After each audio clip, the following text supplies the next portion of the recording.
December 19th, 1944. The icy wind cuts across the Ardennes, whipping snow into the faces of American soldiers dug into the forests of Belgium. The sky hangs low, a slate-gray ceiling over a continent gripped by winter and war. Radios crackle in command posts, teletypes clatter, and the tension is palpable. An entire army's fate hangs in the balance. In a dimly lit office in the Supreme Headquarters Allied Expeditionary Force, General Dwight D. Eisenhower stares at a map spread across the table. His eyes are sharp, yet the lines of fatigue betray the weight of responsibility. Reports have just arrived. German forces have launched a massive counteroffensive, a blitzkrieg aimed at splitting the Allied front. The Bulge, as it will later be called, is more than a tactical challenge. It is a political and strategic emergency. Time is slipping away. In precisely 48 hours, Eisenhower must decide whether to commit reserves, risk overextension, or gamble on the fragile cohesion of his already strained forces. Every hour lost could cost thousands of lives and open the door for Germany to regain the initiative in Western Europe. Across the battlefield, another figure looms. General George S. Patton, known for his audacity, his intolerance for delay, and a mind that thrives on rapid, seemingly impossible maneuvers.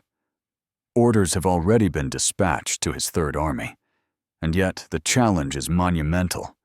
Moving tens of thousands of men, thousands of vehicles, artillery, and supplies across snowy, shell-pocked terrain is a feat few would dare even imagine. Patton's staff mutters about the logistical nightmare. Others doubt the feasibility. But Patton does not hesitate. Eisenhower feels the clock pressing against him. The entire Allied front teeters on a knife edge. Failure is unthinkable, yet each decision carries immense risk. Will reinforcements arrive in time?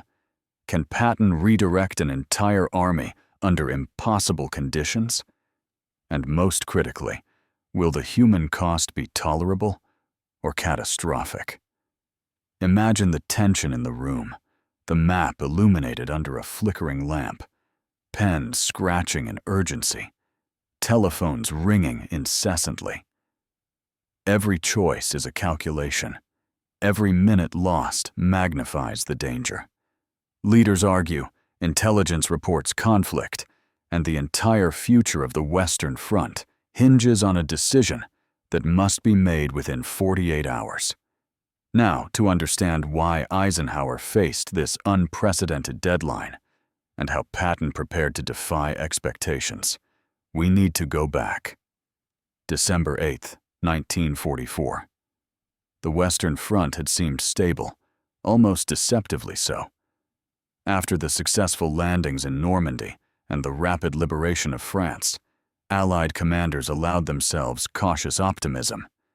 General Dwight D. Eisenhower, Supreme Allied Commander, oversaw a sprawling front stretching from the North Sea to Switzerland. The front was long, supply lines extended, and winter was approaching.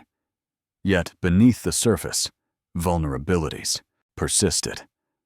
The Ardennes, a dense forested region along the Belgian-Luxembourg border, was thinly defended. The U.S. First Army, stretched across a sector considered quiet, held a front line of nearly 76 miles with minimal armored support.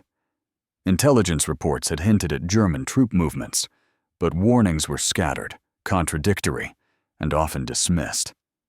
On December 9th, 11 days before the crisis, Schaeff intelligence noted unusual German rail activity in the Rhineland. Reports suggested potential armored concentrations, but many staff officers believed it to be routine redeployment. Meanwhile, Adolf Hitler was preparing a last desperate gamble. Operation Wacht am Rhein. His plan was audacious. A concentrated offensive through the Ardennes could split the American and British forces, seize Antwerp, and potentially force the Western Allies to negotiate. Hitler believed that the Allies were overconfident and that a rapid, forceful attack could reverse the course of the war in the West. On the Allied side, key figures were already positioning themselves. General Omar Bradley, commanding the U.S. 12th Army Group, was responsible for the central sector of the front. His forces, though battle-hardened, had been weakened by months of continuous operations and supply shortages. Bradley had begun consolidating units to reinforce the northern sectors, but coordination remained slow. Meanwhile, British Field Marshal Bernard Montgomery controlled the northern flank in the Low Countries, his forces poised for the next push into Germany, but not immediately able to respond south of the Ardennes. Eisenhower, meanwhile, faced immense political and strategic pressure. The Allies needed a decisive winter offensive, but the reality of stretched manpower and logistics limited options. Intelligence failures and underestimations of German resolve added urgency to his decision-making. The Supreme Headquarters War Room buzzed with reports, maps, and telegrams, yet there was no clear picture of where the main German strike would hit, only hints of a looming catastrophe. Patton, commanding the U.S. Third Army in northeastern France, was aware of the potential for crisis. He had warned SHAEF's staff repeatedly that rapid, flexible, armored movement was the key to exploiting weaknesses or responding to enemy breakthroughs. His staff had trained for forced marches, night maneuvers, and large-scale redeployments. Yet others in command considered such movements impractical, given snow-covered roads, mud-choked supply lines, and exhausted troops. Patton, ever the contrarian, considered constraints merely challenges to be overcome. By mid-December, German forces had amassed over 200,000 men, nearly 1,000 tanks, and thousands of artillery pieces in secrecy. They were prepared to strike along a 70-mile front. For Eisenhower, the question was no longer theoretical. When, not if, the Germans would attack was the urgent concern. Reinforcements would need to move swiftly, and the coordination between multiple armies, each with their own operational constraints, was a complex puzzle that could mean the difference between disaster and salvation. As the first reports of German breakthroughs reached SHAEF on December 16th, the full scale of the Ardennes offensive became apparent. Bradley's forces were being pushed back. Villages and crossroads critical to supply routes were under attack. Radio intercepts confirmed what SHAEF had feared. The Germans intended to drive a wedge between the Allies, aiming to seize Antwerp and shatter the Western Front. The clock was ticking, and Eisenhower had less than 48 hours to marshal a response. Understanding why the crisis unfolded requires examining not only Hitler's audacity, but also the Allied decisions, or indecisions, that left the Ardennes vulnerable. Every piece of intelligence ignored, every defensive gap, and every underestimated logistical challenge set the stage for a showdown that would test leadership at the highest level. Now, back to December 19th. The moment when Eisenhower faced a deadline that seemed impossible, and when Patton prepared to execute a maneuver that would astonish even seasoned commanders. December 19th, 1944. The Ardennes was a frozen labyrinth of forests, hills, and snow-laden roads. American soldiers, many exhausted from months of combat, huddled in foxholes, listening to the distant roar of engines and the rumble of artillery. Commanders in SHAEF received fragmented reports. Towns were under threat, bridges destroyed, and German columns advancing faster than anticipated. Every moment demanded a decision. Eisenhower faced a logistical and strategic nightmare. The Western Front was overstretched, intelligence was incomplete, and the clock was ticking. The Supreme Headquarters staff laid out the options: immediate reinforcement, shift available divisions north from central France. Risk, leaving sectors undefended, slowing the advance of Third Army. Defensive consolidation, pull back units to create a shorter, stronger line. Risk, ceding ground to the enemy and losing momentum. Rapid counteroffensive, rely on Patton's Third Army to move with unprecedented speed to strike the German flank. Risk, logistical impossibility, potential exposure of Patton's forces to German counterattack.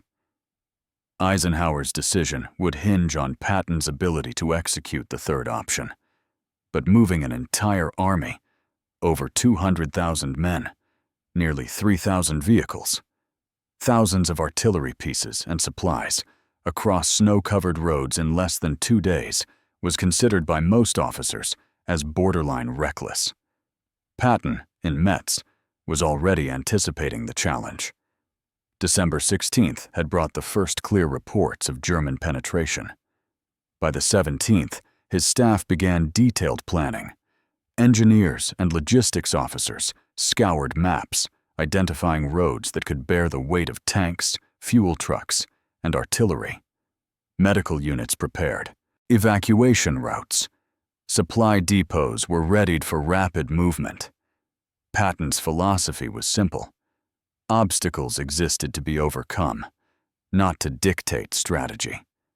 Behind the scenes, secretive preparations took place.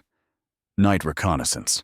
Patton ordered small units to survey routes under the cover of darkness, ensuring columns could move without delay. Fuel prioritization. With winter cold sapping machinery and men alike, fuel allocations were restructured, giving armored divisions first priority. Command coordination. Radio frequencies were standardized across corps to prevent miscommunication. Officers rehearsed relay procedures for a chain of command that would be constantly on the move. One particularly revealing moment occurred on the evening of December 18th. Patton convened his corps commanders in a small, dimly lit tent. He spread a map across the table, tracing his finger from the Moselle River toward Bastogne. "Gentlemen," he said, his voice steady, "we do not wait for them to dictate terms. We hit their flank, we hit it hard, and we do it now." The room fell silent. Many of his commanders were skeptical, questioning whether roads could sustain the weight of the army in winter conditions. Patton did not reply with excuses. He only repeated, "Move as if the ground itself obeys our command." Meanwhile, Schaeff and Eisenhower's headquarters were working feverishly to synchronize movements. Bradley's 12th Army Group prepared to hold defensive positions, while Montgomery's forces in the north were instructed to avoid overcommitment. Supplies and reinforcements were meticulously calculated down to every crate of ammunition, every gallon of fuel. Eisenhower himself personally reviewed movements, adjusting priorities as new reports arrived. Conflicts between leaders were not only inevitable, but also revealing. Some staff officers doubted Patton's aggressive timetable. One senior aide whispered in Eisenhower's ear, "Sir, moving that many men in 2 days is logistically impossible. We risk creating chaos." Eisenhower's response was measured, acknowledging the risk, but also recognizing that hesitation could be far more costly. At the same time, German command under Field Marshal von Rundstedt believed that the American response would be slow. Hitler expected the Ardennes push to cause panic, allowing German armored units to reach the Meuse River. German intelligence underestimated Patton's speed and underestimated the organizational rigor of the Third Army. By the morning of December 19th, every unit in Patton's command was ready to move at dawn. Columns of tanks, trucks, and infantry began to roll toward the north, pivoting in a maneuver that would later be described as one of the most audacious army movements in modern history. Fuel trucks carried extra reserves. Engineers cleared obstacles along secondary roads. Radio operators maintained constant communication. Every detail was accounted for, every contingency anticipated. The tension was electric. Eisenhower waited in his Brussels headquarters, monitoring the unfolding situation with grim focus. Each hour brought new intelligence: towns liberated, bridges held, columns in motion, but also enemy resistance and unpredictable weather. Commanders transmitted updates, noting road conditions, unit positions, and estimated arrival times. And then, as the hours ticked away, the impossible began to happen. Patton's Third Army was moving, 90 degrees from its original front line, toward Bastogne and the heart of the German advance. Soldiers, many unaware of the larger strategic picture, trudged through snow and mud, trusting orders and a general whose reputation was as formidable as it was feared. Eisenhower's 48-hour deadline loomed over every movement. The Allies' fate rested not on abstract plans or idealized strategy, but on human determination, precision, and the audacity to attempt what many had called impossible. December 20th, 1944, dawn broke over the Ardennes with a brittle, gray light. Snow lay thick on the roads, freezing the ground and slowing vehicles, yet Patton's columns pressed onward. The Third Army was no longer merely repositioning. It was executing a maneuver of extraordinary complexity. Tanks, artillery, and infantry units pivoted along narrow roads, some only wide enough for a single vehicle, creating a carefully choreographed advance that could not falter.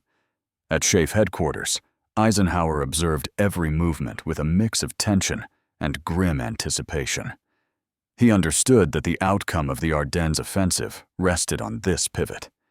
If Patton failed to arrive in time, German forces would break through the thin American lines, possibly capturing Bastogne and threatening the entire Allied advance toward Germany.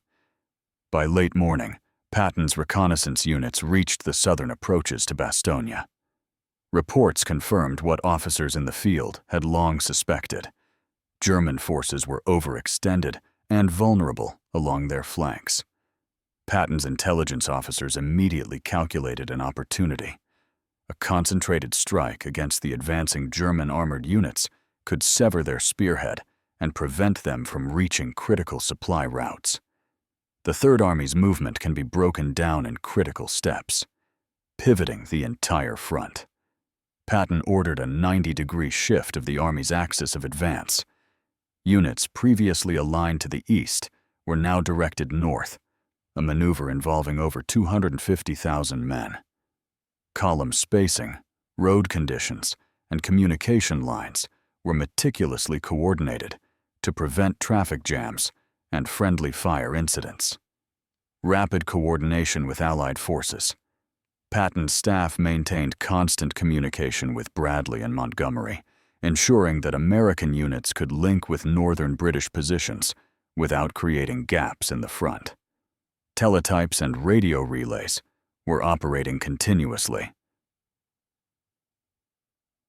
with real-time adjustments to unit positions, exploiting German miscalculations. German commanders, confident in their initial breakthroughs, failed to anticipate the speed of Patton's maneuver. Reconnaissance reports were dismissed, and the southern flank of the Ardennes offensive became exposed. Combined arms precision, infantry, armor, and artillery were synchronized to strike simultaneously. Artillery units laid down suppressive fire while tanks advanced along cleared roads and infantry prepared to engage entrenched enemy positions. Patton's operational discipline turned chaos into coordinated force. By the afternoon of December 21st, Patton's spearhead was within striking distance of Bastogne.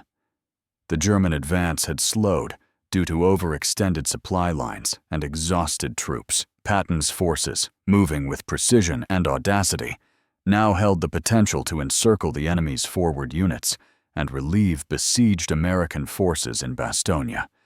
At Eisenhower's headquarters, reports came in hourly. 1,300 hours. Patton's leading elements have crossed the Meuse sector and established contact with units defending Bastogne. 1,500 hours. German armored units report logistical shortages. Columns are stalled by snow and damaged roads. 1630 hours. Bastogne remains under American control. Third Army artillery begins to strike exposed German positions. The human element was decisive. Soldiers endured freezing temperatures, inadequate rations, and exhausted limbs, yet maintained cohesion because of training, leadership, and morale. Officers on the front lines made split-second decisions under fire, adjusting to unforeseen obstacles while maintaining the Army's overall pivot. By evening, the situation had fundamentally changed. The German offensive, once a looming threat capable of splitting the Allied front, had been blunted. Patton's Third Army had successfully executed a 90-degree pivot, arriving precisely where they were needed most, despite terrain, weather, and logistical challenges. Eisenhower now had breathing room to reinforce the lines, coordinate counterattacks, and stabilize the Ardennes front. This moment was not merely tactical brilliance, it was a test of leadership under absolute pressure. Patton's audacity, Eisenhower's decisive prioritization, and the professionalism of thousands of soldiers converged to prevent a catastrophe. Historians would later note that the Ardennes offensive could have succeeded if not for the speed and precision of the Third Army's maneuver, highlighting how leadership decisions, not sheer numbers, shaped the outcome. By nightfall, the battlefield was quieting. Communications shifted from crisis management to consolidation. Patton's columns held their new positions, German forces regrouped, and the balance of initiative had shifted decisively to the Allies. The 48-hour deadline had passed, and Eisenhower's gamble, bolstered by Patton's audacity, had succeeded. By late December 22, 1944, the immediate crisis of the Ardennes offensive had begun to stabilize. The German advance, once threatening to split the Allied front and seize Antwerp, had been halted. Patton's audacious pivot of the Third Army had delivered critical reinforcements to Bastogne, preserving both the town and the cohesion of the American lines. Eisenhower, whose 48-hour deadline had loomed like a specter over the Supreme Headquarters, could finally breathe. But the consequences of the crisis reverberated far beyond the frozen Ardennes roads. The operation revealed several stark realities about leadership, logistics, and political coordination during wartime. First, the value of decisive action in the face of uncertainty became undeniable. Eisenhower's ability to weigh incomplete intelligence, assess risk, and authorize a seemingly impossible maneuver exemplified strategic foresight. Without such intervention, Bradley's units might have been overrun, forcing a hasty retreat and potentially allowing the Germans to advance deep into Belgium. Patton's execution demonstrated the critical interplay between planning, audacity, and organizational discipline. Moving an entire army 90 degrees under adverse weather and logistical constraints was unprecedented. His meticulous preparations, detailed reconnaissance, prioritized fuel allocations, synchronized radio communication, turned what appeared to be a logistical impossibility into a calculated, controlled movement. One historian would later describe the feat as the perfect storm of strategic audacity and operational precision. The human cost, however, was sobering. Patton's forces covered long distances under extreme conditions. Soldiers suffered frostbite, exhaustion, and sporadic supply shortages. While casualties were lower than a direct confrontation might have produced, The strain on men and materiel underscored the harsh realities of rapid maneuver warfare. Commanders were forced to reconcile the benefits of speed and surprise with the limitations of human endurance, a lesson that would echo in subsequent campaigns. Intelligence failures on the Allied side also came under scrutiny. Reconnaissance reports of German movements in early December had been incomplete or dismissed, creating a vulnerability that could have been catastrophic. Eisenhower's staff later initiated reforms in intelligence interpretation and reporting, emphasizing corroboration and rapid dissemination of critical information. On the German side, the Ardennes offensive exposed fatal overconfidence and logistical overstretch. Hitler's plan had relied on surprise, speed, and the assumption of slow Allied response. Patton's rapid redeployment shattered these assumptions. German armored units became trapped in narrow, snowbound roads. Supply lines faltered, and morale declined. The failure of Operation Wacht am Rhein marked the last significant German initiative in the West, signaling a strategic turning point that accelerated the collapse of Nazi defenses. Politically, the episode reinforced the interdependence of military and diplomatic leadership.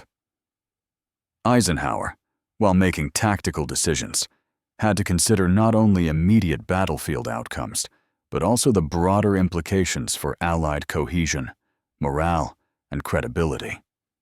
Failure in the Ardennes could have undermined confidence among British and American civilian leaders, potentially affecting future operations such as the crossing of the Rhine.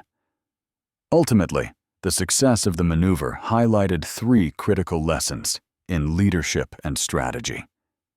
Decisive authority. Timely decision-making under pressure can prevent crises from escalating into disasters. Operational agility. Even large formations can execute rapid, complex maneuvers if planning and coordination are rigorous.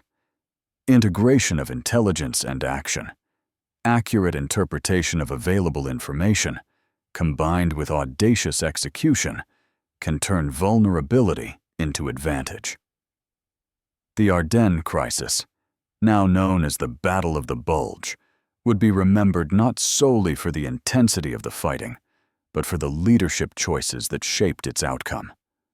Eisenhower's steady hand and Patton's bold maneuver ensured that the Allies retained strategic initiative in the West, a turning point that helped define the final months of the European campaign. The events of December 19th, 22nd, 1944 stand as a testament to the power of leadership under pressure. Eisenhower faced a 48-hour deadline that could not be postponed. Yet he navigated incomplete intelligence, conflicting advice, and immense risk with measured decisiveness. Patton, in turn, transformed an audacious vision into operational reality, turning an entire army 90 degrees and striking at the enemy's vulnerable flank. This episode illustrates that wars are not won by numbers alone, but by the decisions of those who lead. Strategy, logistics, and human resolve intersected in the Ardennes, revealing the hidden calculations and personal courage behind the headlines. It also underscores the often overlooked truth of World War II. The conflict was shaped as much by political and strategic choices in headquarters as by valor on the battlefield. Ultimately, the success in the Ardennes preserved the Allied front, blunted Germany's last major offensive in the West, and reinforced the momentum that would carry the Allies into Germany in 1945. It is a story of precision, audacity, and the relentless pressure of command. A reminder that leadership in wartime demands not only vision, but the courage to act decisively when every hour counts. For the Western Allies, the lesson was clear. The line between disaster and salvation often rests on the shoulders of a few who can see opportunity where others see only risk. The Ardennes, frozen and unforgiving, became the stage where such leadership shaped the course of the war. And in this, the decisions of Eisenhower and the audacity of Patton remain enduring, examples of the human dimension in military history, a dimension that continues to define the W2 legacy.